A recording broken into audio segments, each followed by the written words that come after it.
ಹೆಸರು ಬಂದು ವೀರಭದ್ರಯ್ಯ.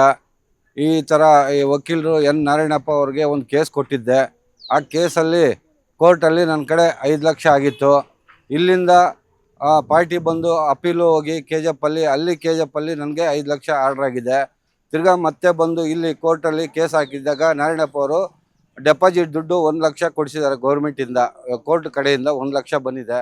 ನನಗೆ ಗೊತ್ತಿಲ್ಲದಿರೇ 2 ಲಕ್ಷ ಒಂದು ಬಾರಿ, 1,30,000 ಒಂದು 2 ಬಾರಿ ತೊಗೊಂಡು 3,30,000 ನಾರಾಯಣಪ್ಪ ಅವ್ರ ವಕೀಲರು ನನಗಿನ್ನ ಕೊಟ್ಟಿಲ್ಲ.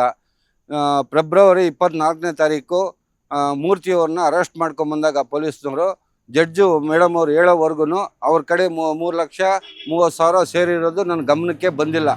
ಜಡ್ಜ್ ಮೇಡಮ್ ಅವರು ಹೇಳಿದ ಮೇಲೇ ಜಡ್ಜ್ ಮೇಡಮ್ ಅವರು ಹೋಗಿ ಹೇಳಿದ್ರೆ ಕೊಡ್ತೀನಿ ಅಂತ ಹೇಳ್ಬಿಟ್ಟು ಪತ್ತ ಇಲ್ದರೆ 2 ಸಲ 6 ಸಲ ಕರೆದಿದ್ದಾರೆ ಕೇಸ್. ಅವತ್ತು ಜಡ್ಜ್ ಮೇಡಮ್ ಅವರು ಮುಂದ್ಗಡೆನೇ ಬಂದಿಲ್ಲ ನಾರಾಯಣಪ್ಪ ಅವರು.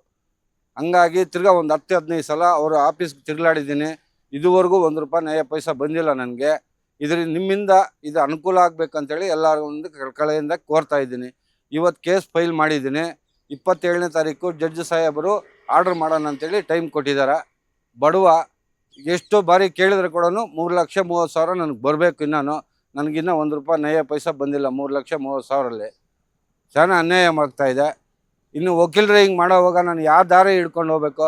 ಇವ್ರಿಗೆ ಕೊಟ್ಟೆ ಸಂಘಕ್ಕೆ, ವಕೀಲರ ಸಂಘಕ್ಕೆ ಮಾರ್ಚ್ 7ನೇ ತಾರೀಕು, ಮಾರ್ಚ್ 25ನೇ ತಾರೀಕು ಕೊಟ್ಟಿದ್ದೀನಿ. ಅವರಿಂದನೂ ಏನೂ ಅನುಮತಿ ಕೊಟ್ಟಿಲ್ಲ. ಪೊಲೀಸ್ ಸ್ಟೇಷನ್ಗೆ ಹೋಗಿದ್ದೀನಿ. ಅವರು ನ್ಯಾಯಾಲಯದಲ್ಲೇ ಪ್ರಕರಣ ಇತ್ಯರ್ಥ ಪಡ್ಕೊಳ್ಳಿ ಅಂತೇಳಿ ಅವರು ಎಂಡರ್ಸ್ಮೆಂಟ್ ಕೊಟ್ಟಿದ್ದಾರೆ. SP ಕೊಟ್ಟಿದ್ದೀನಿ, ಅವರಿಂದನೂ ನ್ಯಾಯ ದೊರಿಲ್ಲ. ನಾನು ಇಲ್ಲಿ ಬಿಟ್ಟು ಇನ್ನೆಲ್ಲಿ ಹೋಗಬೇಕು? ಬೆಂಗಳೂರು ಬಾರ್ಕೋಡೇನೋ ಹೋಗಬೇಕು ಅಂದರೆ ಇಲ್ಲಿಂದ ಒಂದು ಅನುಮತಿ ತೊಗೊಂಬರ್ಬೇಕು. ಇಲ್ಲ ಸಂಘದಿಂದ, ವಕೀಲರ ಸಂಘದಿಂದ ಒಂದು ಲೆಟರ್ ತೊಗೊಂಬನ್ನಿ, ನಾವು ಬುಕ್ ಮಾಡ್ತೀರಿ ಅಂತ ಹೇಳ್ತಾರೆ. ವಕೀಲರು ಹಿಂಗೆ ಮಾಡೋವಾಗ ನಮ್ಮಂಥ ಬಡಪಾಯಿಗಳು ಎಲ್ಲಿ ಹೋಗ್ಬೇಕು? ನೀವೇ ಹೇಳ್ಬೇಕಾ ಉತ್ತರ? ಇಲ್ಲ, ಅವ್ರ ಪಾರ್ಟಿ ಮೂರ್ತಿ ಎಂಬವರು ಕ್ಯಾಶೆ ಕೊಟ್ಟು ಜಡ್ಜ್ ಮೇಡಮ್ ಅವ್ರ ಮುಂದ್ಗಡೆನೇ ಕೊಟ್ಟಿರೋದು. 2 ಲಕ್ಷ ಒಂದು ಸಲ, 1,30,000 ಒಂದು ಸಲ. ನನಗೆ ಜಡ್ಜ್ ಮೇಡಮ್ ಅವರಿಂದ 70,000 ಬಂದಿದೆ. 24 2ನೇ ತಿಂಗಳು 25ರಲ್ಲಿ. ಕೋರ್ಟ್ ಕಡೆಯಿಂದ ನನ್ನ ಅಕೌಂಟಿಗೆ 1 ಲಕ್ಷ ಬಂದಿದೆ. 5 ಲಕ್ಷಲ್ಲಿ 1,70,000 ನನಗೆ ಬಂದಿದೆ. 3,30,000 ನಾರಾಯಣಪ್ಪ ಅವ್ರ ಕಡೆ ಇದೆ. ಎನ್ ನಾರಾಯಣಪ್ಪ ವಕೀಲರ ಕಡೆ ಇದೆ. ಕೊಡ್ತೀನಿ. ಇವಾಗ ಒಂಥರ ಮೊನ್ನೆ ಹೋಗಿ ಕೇಳಿದ್ರು 2 ಆದಮೇಲೆ, ಫೆಬ್ರವರಿ ಆದಮೇಲೆ ಆಯ್ತು ನೋಡೋಣ ಹೋಗು, ನಿನ್ನ ಕೈಗೆ ಏನಾಗುತ್ತೆ ನೋಡ್ತೀನಿ. ಅದೂ ಒಂಥರ ಮಾತಾಡ್ತಾರೆ ಕೇರ್ಲೆಸ್ ಆಗಿ. ಆಫೀಸ್ಗೆ ಹೋದರೆ ಸಿಗೋದಿಲ್ಲ, ಸಾಯಂಕಾಲ ಹೋದರೂ ಸಿಗೋದಿಲ್ಲ. ಇಲ್ಲ, ಪಾರ್ಟಿ ಹತ್ರ 5 ಲಕ್ಷ ರೂಪಾಯಿ ಚೆಕ್ ಬೌನ್ಸ್ ಆಗಿತ್ತು ಮೂರ್ತಿಗೆ. ನನ್ನ ಕಡೆ 5 ಲಕ್ಷ ಕೊಡಬೇಕಂತೇಳಿ ಮೂರ್ತಿಯಿಂದ ನನಗೆ 5 ಲಕ್ಷ ಕೋರ್ಟಲ್ಲಿ ಆದೇಶ ಆಗಿತ್ತು. ಅದರಲ್ಲಿ ತಿರ್ಗಾ ಮತ್ತೆ ಅಪೀಲ್ ಹೋದ KGFಗೆ, ಯಾರೋ ಮೂರ್ತಿ ಅನ್ನೋರು. ಅಲ್ಲಿನೂ KGF ಕೋರ್ಟಲ್ಲಿ ನನ್ನ ಕಡೆನೇ 5 ಲಕ್ಷ ಆಯಿತು. 3ನೇ ಬಾರಿ ಇಲ್ಲಿ ಬಂದು ತಿರ್ಗಾ ಅಪೀಲು ಕೇಸ್ ಹಾಕಿದಾಗ ಡೆಪಾಸಿಟ್ ಮಾಡಿದರು ಯಾರೋ ಮೂರ್ತಿ ಅನ್ನೋರು 1 ಲಕ್ಷ. ಆ 1 ಲಕ್ಷ ನನ್ನ ಅಕೌಂಟಿಗೆ ಬಂದಿದೆ. ಇನ್ನು 4 ಲಕ್ಷದಲ್ಲಿ 3,30,000 ನಾರಾಯಣಪ್ಪನ ತೊಗೊಂಡಿದ್ದಾನೆ ವಕೀಲರು. ಇನ್ನು 70,000 ಜಡ್ಜ್ ಮೇಡಮ್ ಅವರು ನನ್ನ ಮುಂದ್ಗಡೆನೆ ಕೊಡಿಸಿ ಪಾರ್ಟಿಯಿಂದ ಅವ್ರನ್ನ ಬಿಡುಗಡೆ, ಮೂರ್ತಿಯವನವ್ರನ್ನ ಬಿಡುಗಡೆ ಮಾಡಿ ಕಳಿಸಿದ್ರೆ ಕೇಸು ಕ್ಲೋಸ್ ಮಾಡಿದ್ರು. ಹಂಗಾಗಿ ತಿರ್ಗಾ ಪೊಲೀಸ್ ಸ್ಟೇಷನ್ಗೆ ಹೋದೆ. ಅಲ್ಲಿ ನ್ಯಾಯ ದೊರಕಿಲ್ಲ. ನ್ಯಾಯಾಲಯದಲ್ಲಿ ಪ್ರಕರಣ ದಾಖಲೆ ಮಾಡ್ಕೊಳ್ಳಿ, ಅಲ್ಲೇ ಚಿತ್ತಾರ್ಥ ಮಾಡ್ಕೊಳ್ರಿ ಅದು.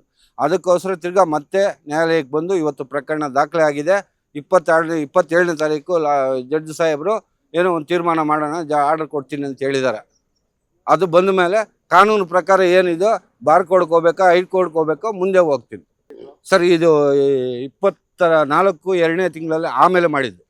ನೀವು ಇವಾಗ ಆಗಲ್ಲ, ಏನು ಮಾಡ್ತೀವಿ, ಮಾಡೋಕೆ ಹೋಗಿ ಅಂತೇಳಿದ್ದು. ಜಡ್ಜ್ ಮುಂದ್ಗಡೆ ಆರ್ಡರ್ ಮಾಡಿದ್ರಲ್ಲ, ನನಗೆ 70,000 ಜಡ್ಜ್ ಮುಂದ್ಗಡೆ ಕೊಟ್ಟ ಮೇಲೆ ಆಮೇಲೆ ರೋಪ್ ಹಾಕಿದ್ದು ಸರ್. SP ಕೊಟ್ಟಿದ್ದೀನಿ, KGF 2 ಕಡೆ ಕೊಟ್ಟಿದ್ದೀನಿ, ನಮ್ಮ ಬಂಗಾರಪೇಟೆ ಪೊಲೀಸ್ ಸ್ಟೇಷನ್ಗೆ ಕೊಟ್ಟಿದ್ದೀನಿ, ಅವ್ರ ಸಂಘಕ್ಕೆ ಕೊಟ್ಟಿದ್ದೀನಿ. ಕಾನೂನು ಪ್ರಕಾರ ನಾನು ಹೋಗ್ತೀನಿ ಸರ್. ರೀಸೆಂಟಾಗಿ ಕೊಟ್ಟಿಲ್ಲ. ಅವರೇ ಎಂಡರ್ಸ್ಮೆಂಟ್, ನಮ್ಮ ಸ್ಟೇಷನಿಂದನೇ ಎಂಡರ್ಸ್ಮೆಂಟ್ ಕೊಟ್ಟಿದ್ದಾರೆ. ಕೊಟ್ಟಿದ್ದಾರೆ ಸರ್. ಇಲ್ಲ, ಅವಾಗ ನ್ಯಾಯಾಲಯದಲ್ಲಿ ಇಲ್ಲ. ನ್ಯಾಯಾಲಯದಲ್ಲಿ ತೀರ್ಮಾನ ಆದಮೇಲೆ ಪೊಲೀಸ್ಗೆ, SPಗೆ ಅವ್ರಿಗೆಲ್ಲ ಲೆಟರ್ ಕೊಟ್ಟಿರೋದು. ಹೋಗಿಲ್ಲ.